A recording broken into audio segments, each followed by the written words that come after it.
سورہ الزمر میں اللہ تبارک و تعالی ارشاد فرماتا ہے وَأَنِيبُوا إِلَىٰ رَبِّكُمْ وَأَسْلِمُوا لَهُ مِنْ قَبْلِ أَنْ يَأْتِيَكُمُ الْعَذَابُ ثُمَّ لَا تُنصَرُونَ، اور اپنے رب کی طرف رجوع لاؤ اور اس کے حضور گردن رکھو قبل اس کے کہ تم پر عذاب آئے پھر تمہاری مدد نہ ہو۔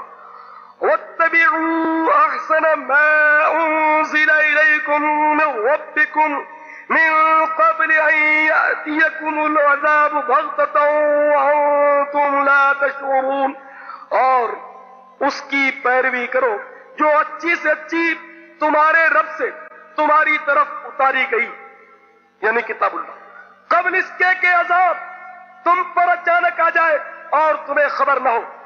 أَن تَقُولَ نَفْسٌ يَا حَسْرَتَا عَلَىٰ مَا فَرَّطتُ فِي جَنبِ اللَّهِ وَإِن كُنتُ لَمِنَ السَّاخِرِينَ، کہ کہیں کوئی جان یہ نہ کہے کہ ہائے افسوس ان تقصیروں پر جو میں نے اللہ کے بارے میں کی، اور بے شک میں ہنسی بنایا کرتا تھا۔ او تقول لو ان اللہ ہدانی لکنت من المتقین، یا کہے اگر اللہ عز و جل مجھے راہ دکھاتا تو میں ڈر والوں میں ہوتا۔ او تقول حين ترى العذاب لو ان لي قوة فاكون من المحسنین، یا کہے جب عذاب دیکھے کسی طرح مجھے واپسی ملے کہ میں نیکیاں کروں۔ ان آیات مقدسہ میں ہمیں حکم دیا گیا، انسانوں کو حکم دیا گیا کہ اللہ کی طرف رجوع لاؤ، اللہ کی طرف رجوع لاؤ، یعنی اپنے تمام تر گناہوں کو چھوڑ کر اللہ کی بارگاہ میں پیش ہو جاؤ، سچے دل سے ایمان قبول کر لو اور اللہ کی بارگاہ میں اپنے آپ کو پیش کر دو اور اس کے حضور گردن رکھو، انہیں اس کی بارگاہ میں جھک جاؤ قبل اس کے کہ تم پر عذاب آئے۔ کہیں ایسا نہ ہو کہ اچانک تم پر عذاب آ جائے اور تم کہو کہ افسوس ہمیں اس کی خبر نہ تھی، اور پھر اپنے گناہ پر بہت پچھتانا پڑے گا، بہت پچھتانا پڑے گا۔ آج تو اس کی ہنسی کرتے ہوئے قرآن شریف کہہ رہا ہے، میں اپنی طرف سے نہیں کہہ رہا۔ ان تقول نفس یا حسرتا علی ما فرطت فی جنب اللہ وَإِن كُنتُ لَمِنَ السَّاخِرِينَ، کہ کہیں کوئی جان یہ نہ کہے کہ ہائے افسوس ان تقصیروں پر، یا ان قصوروں پر، ان خطاؤں پر جو میں نے اللہ کے بارے میں کی اور بے شک میں ہنسی بنایا کرتا تھا۔ آج اگر کوئی پینٹ کے اندر اپنی شرٹ ڈال دے کسا کسایا اور پٹاخ پٹاخ بوٹ پٹختا ہوا چلا جا رہا ہو تو اس زمانے میں وہ معزز سمجھا جاتا ہے، اور اگر کوئی بیچارہ مدینے کا مستانہ اپنے چہرے پر داڑھی سجائے، اپنے سر پر عمامہ شریف سجائے، زلفیں بڑھائے، سادہ لباس پہن کر، اسلامی لباس پہن کر، سنتوں کا لباس پہن کر اگر جا رہا ہو تو آج وہ کسی کو ایک آنکھ نہیں بھاتا۔ مجھے پنجاب سے ایک لیٹر آیا، اس میں تھا کہ میرے لڑکے کو سمجھاؤ، اس نے داڑھی رکھ لی ہے اور لمبے لمبے بال رکھ لیے، ہمارے خاندان میں ہماری عزت کا سوال ہو گیا، اس کو سمجھاؤ کہ وہ داڑھی کٹوا دے اور لمبے لمبے بال کٹوا دے۔ اس نے 2 مجھے لفافے ڈالے اس باپ نے کہ میرے لڑکے کو سمجھانے کا لیٹر لکھو اور مجھے بھی اس کا مطلب یہ کہ جواب بھیجو کہ تم نے میرے لڑکے کو کیا لکھا۔ اب بتائیے میں کیا جواب؟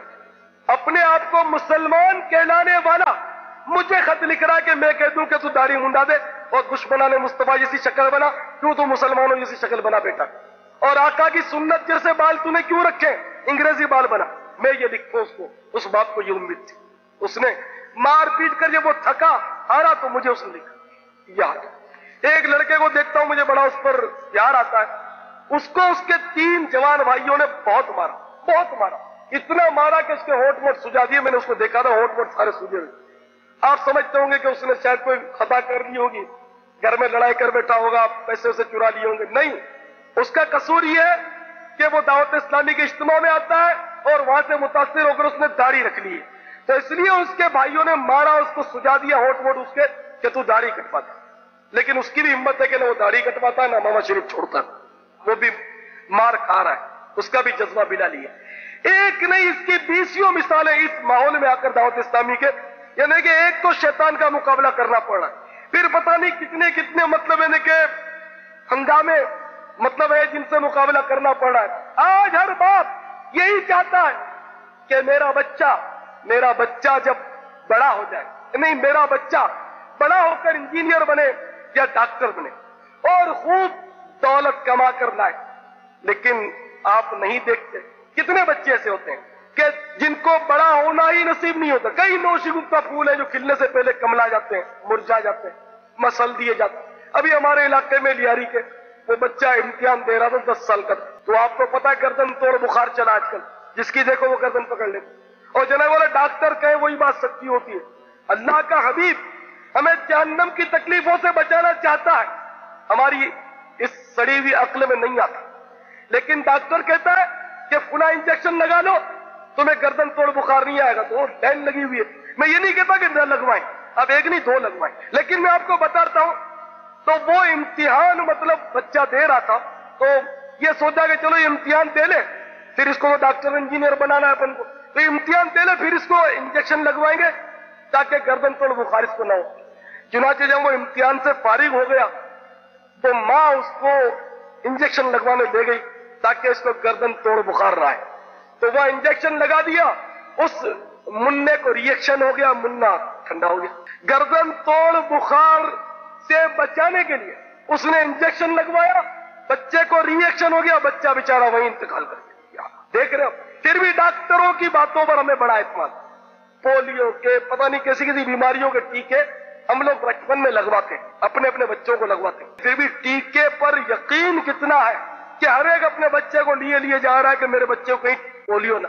انہیں ڈاکٹر جو کہتے ہیں، سائنٹسٹ جو کہتے ہیں، ان کی باتوں پر بڑا اعتماد، حالانکہ ان کی باتیں بدلتی رہتی، ان کی تھیوری بدلتی رہتی ہے، اور اللہ کے حبیب صلی اللہ تعالی علیہ وسلم کی بتائی ہوئی تھیوری، آپ کا بتایا ہوا فارمولہ کبھی بدلتا ہی نہیں، کبھی نہیں بدلتا۔ ایک بار ایک صحابی سرکار کی خدمت میں حاضر ہوئے، عرض کیا یا رسول اللہ صلی اللہ علیہ وسلم میرے بھائی کو دست لگ گئے، آپ نے فرمایا کہ اس کو شہد پلاؤ، اس نے جا کر شہد پلایا۔ پھر حاضر ہوا، عرض کیا یا رسول اللہ صلی اللہ علیہ وسلم دست اور بڑھ گئے، تو آپ نے فرمایا جاؤ اس کو شہد پلاؤ، پھر اس نے شہد پلایا۔ پھر دوڑتا ہوا حاضر ہوا، عرض کیا یا رسول اللہ صلی اللہ علیہ وسلم کو دست اور بڑھ گئے، آپ نے فرمایا جاؤ شہد پلاؤ، پھر جا کر اس نے شہد پلایا۔ پھر آیا اور عرض کیا یا رسول اللہ صلی اللہ علیہ وسلم اب تو دست کے مارے اس کا برا حال ہو چکا ہے، کتنے دست پڑ گئے؟ تو میرے آقا صلی اللہ تعالی علیہ وسلم کو جلال آیا، آپ نے فرمایا میرا رب سچ کہتا ہے تیرے بھائی کا پیٹ جھوٹا ہے، جا اس کو شہد پلا۔ پھر فرمایا شہد، پھر اس نے جا کر شہد پلا، صحابہ کرام کو اعتماد تھا سرکار، پھر جا کر شہد پلا تو وہ بھائی ٹھیک ہوئی۔ دیکھا طبیبوں کے طبیب اللہ کے حبیب صلی اللہ تعالی علیہ وسلم کا فارمولہ تبدیل نہیں، اور ہمارا فارمولہ تبدیل ہو جاتا ہے، ہمارے ڈاکٹروں کا فارمولہ تبدیل ہو جاتا ہے، کبھی یہ دوائی دیتے ہیں، کبھی وہی دوائی دیتے ہیں، کبھی دوسری، کبھی تیسری، کبھی چوتھی، اور دوائیاں ان کی بدلتی رہتی ہیں، پھر سمجھ میں نہیں آتا کسی اسپیشلسٹ کی طرف وہ مطلب ریفر کر دیتے ہیں، پھر اسپتال کی طرف مطلب یعنی کہ رجوع کرایا جاتا ہے، اور پھر بھی بڑے بڑے ڈاکٹروں کی سمجھ میں بعض اوقات بیماری آتی نہیں اور بندہ آئیڈیا رگڑ رگڑ کر دنیا سے چلا جاتا۔ تو میرے پیارے اسلامی بھائیوں، پھر بھی ان دنیا والوں کے فارمولے پر بڑا اعتماد۔ اگر کوئی انجینئر یہ کہہ دے کہ یہ بلڈنگ 6 مہینے میں ٹوٹ جائے گی، پھوٹ جائے گی، گر جائے گی، تو اس بلڈنگ میں رہنے کے لیے کوئی تیار نہیں، لیکن اللہ تعالیٰ کا حبیب اگر یہ کہہ دے کہ تم عنقریب موت کا شکار ہوگے اور نزا کے وقت تمہیں یہ تکلیفیں ہوں گی، اور قبر، اندھیری قبر تمہیں اس طرح دبائے گی کہ جس پر اللہ ناراض ہوا اس کی پسلیاں ٹوٹ کر ایک دوسرے میں پیوست ہو جائیں گی۔ اللہ کا حبیب فرما دے کہ یہ قبر کسی کے لیے جنت کا باغ ہے تو کسی کے لیے جہنم کا گڑھا ہے۔ تو میرے پیارے اسلامی بھائیوں، پھر بھی ان باتوں کی طرف ہماری کوئی توجہ نہیں۔ یاد رکھیے آج زندگی ہے، آج موقع ہے، اگر ہم نے کچھ کر لیا فبہا، ورنہ پھر موقع نہیں ملے گا۔ دیکھیے اللہ کا کلام پڑھ کر میں نے آپ کو سنایا کہ پھر جب موقع ہاتھ سے نکل جائے گا تو پھر جب عذاب دیکھے گا بندہ تو وہ کیا کہے گا؟ لَوْ أَنَّ لِي كَرَّةً فَأَكُونَ مِنَ الْمُحْسِنِينَ، کسی طرح مجھے واپسی ملے کہ میں نیکیاں کروں. یہ اللہ کا کلام کیا ہے، کسی طرح مجھے واپسی ملے کہ میں نیکیاں کروں. یا اللہ میں دنیا میں نماز نہیں پڑھتا تھا، اے مولا یہ موت آ گئی، یہ سانپ اور بچھو میری طرف بڑھ رہے، اب مجھے واپسی مل جائے تاکہ میں اب نماز نہیں چھوڑوں گا، اب نماز پڑھوں. اے مولا مجھے کیا پتا تھا کہ VCR سے اٹھا کر مجھے اندھیری قبر میں پھینک دیا جائے گا. اے پروردگار میری آنکھوں میں آگ مت ڈال.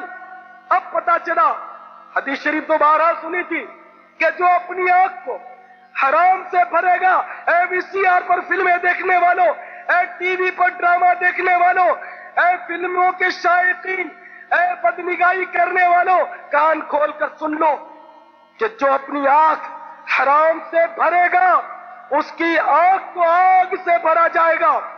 جب قبر میں آنکھ میں آگ ڈالی جانے لگے گی، پھر کہیں ایسا نہ ہو کہ چلانا پڑ جائے کہ اللہ مجھے خبر نہیں تھی، اے مالک و مولا اب مجھے واپس بھیج دے تاکہ اب میں نیکیاں کر لوں اور ان گناہوں سے میں بچ جاؤں. لیکن پھر موقع نہیں ملے گا. دیکھیے قرآن کی اس آیت کو بار بار سنیے اور اپنے ذہن میں بٹھائیے. لو ان لی کرۃ فاکون من المحسنین، کسی طرح مجھے واپسی ملے کہ میں نیکیاں کروں. اے مولا مجھے واپس بھیج دے، اب گانے نہیں سنوں گا. مجھے خبر نہیں تھی کہ مجھے حرام سننے کی وجہ سے میرے کانوں میں پگھلا کر سیسا ڈالا جائے گا. اے مولا کریم مجھے واپس بھیج دے، اب گالیاں نہیں بکوں گا. مجھے کیا پتا تھا کہ گالیاں بکنے کی وجہ سے بچھو میری زبان پر چپک جائے گا. اے مولا کریم اب مجھے دنیا میں بھیج دے. میں بے وقوف تھا کہ انگریزوں کی فیشن کی وجہ سے میں نے اپنا چہرہ ان جیسا کر لیا. اے اللہ مجھے پتا نہیں تھا کہ میرے چہرے پر اتنے بچھو چپٹ جائیں گے. کاش مجھے پتا ہوتا تو میں کبھی داڑھی نہ منڈاتا، میں یہ حرام کام نہ کرتا. لیکن اے مولا مجھے پتا نہیں تھا، میرے بڈھا ہو گیا تھا، اس کے باوجود کہ مجھے سمجھایا گیا لیکن میری عقل بہر مار گئی تھی، میری سمجھ میں اے اللہ نہیں آیا. اب مجھے جلدی واپس بھیج دے. اب مالک و مولا میں داڑھی بھی بڑھاؤں گا، زلفیں بھی رکھوں گا، امامہ شریف بھی پہنوں گا، اور اے اللہ اب مسجد سے باہر نہیں نکلوں. لیکن آپ کو پتا ہے کہ پھر موقع نہیں ملے گا، کہ پھر تو ہر ایک کہے گا لو ان لی کرۃ فاکون من المحسنین، کسی طرح مجھے واپسی ملے کہ میں نیکیاں کروں. تو میرے پیارے اسلامی بھائیوں یوں سمجھ لو کہ واپسی مل گئی. اپنے دل کو یوں منا لو، اس اجتماع میں آ کر یوں سمجھ لو کہ آج مجھے واپسی مل گئی اور اللہ تعالیٰ نے مجھے واپس بھیج دیا اور میری آنکھیں کھل گئیں. ورنہ یاد رکھیے کہ گناہگار جو ہوگا، مجرم، کل بروز قیامت بہت پریشان ہوگا. نیک جو ہوگا اس کے تو سیدھے ہاتھ میں اعمال نامہ دیا جائے گا، جو گناہگار ہوگا اس کے الٹے ہاتھ میں دیا جائے گا، اور جو بدنصیب کافر ہوگا اس کی پسلیاں توڑ کر پیٹھ کے پیچھے ہاتھ نکال کر اس کو اعمال نامہ دیا جائے. تو یہ آیتیں آپ سنیے غور سے اور غور فرمائیے. سورہ الحاقہ میں اللہ تبارک و تعالیٰ کا ارشاد ہے وَأَمَّا مَنْ أُوتِيَ كِتَابَهُ بِشِمَالِهِ، اور وہ جو اپنا نامہ اعمال بائیں ہاتھ میں دیا جائے گا. یہ ترجمہ بھی میں امام اہل سنت رحمت اللہ علیہ کی کنز الایمان سے کر رہا ہوں. وَأَمَّا مَنْ أُوتِيَ كِتَابَهُ بِشِمَالِهِ، اور وہ جو اپنا نامہ اعمال بائیں ہاتھ یعنی الٹے ہاتھ میں دیا جائے گا فَيَقُولُ يَا لَيْتَنِي لَمْ أُوتَ كِتَابِيَهْ، کہے گا ہائے کسی طرح مجھے اپنا نوشتہ یعنی اعمال نامہ نہ دیا جاتا. وَلَمْ أَدْرِ مَا حِسَابِيَهْ، اور میں نہ جانتا کہ میرا حساب کیا ہے. یا لیتہا کانت القاضیہ، ہائے کسی طرح موت ہی قصہ چکا جاتی. ما اغنی عنی مالیہ، میرے کچھ کام نہ آیا میرا مال. ہلک عنی سلطانیہ، میرا سب زور جاتا رہا. خذوہ فغلوہ، اسے پکڑو پھر اسے توق ڈالو اس طرح کہ اس کے ہاتھ گردن سے ملا کر. ثم الجحیم صلوہ، پھر اسے بھڑکتی آگ میں دھساؤ. ثم في سلسلة ذرعها 70 ذراعا فاسلكوه. پھر ایسی زنجیر میں جس کا ناپ 70 ہاتھ ہے اسے پرو دو. میرے پیارے اسلامی بھائیوں غور کیجیے. مجرموں کو کل بروز قیامت بائیں ہاتھ میں اعمال نامہ جب دیا جائے گا اس قدر حسرت ہوگی، اس قدر حسرت ہوگی، وہ کہے گا کہ کاش میرے ہاتھ میں اعمال نامہ دیا ہی نہ جاتا، اے کاش مجھے اپنا حساب پتہ ہی نہ چلتا، اے کاش میں موت سے جب ہم کنار ہوا تو موت میرا قصہ چکا جاتی، اے کاش میں مرنے کے بعد زندہ نہ کیا جاتا. خدا بندی ہوگا اسے پکڑ لو. چنانچہ فرشتے اسے پکڑ لیں گے اور فرمایا جائے گا کہ اسے پکڑ لو اور اسے زنجیروں میں پیرو لو.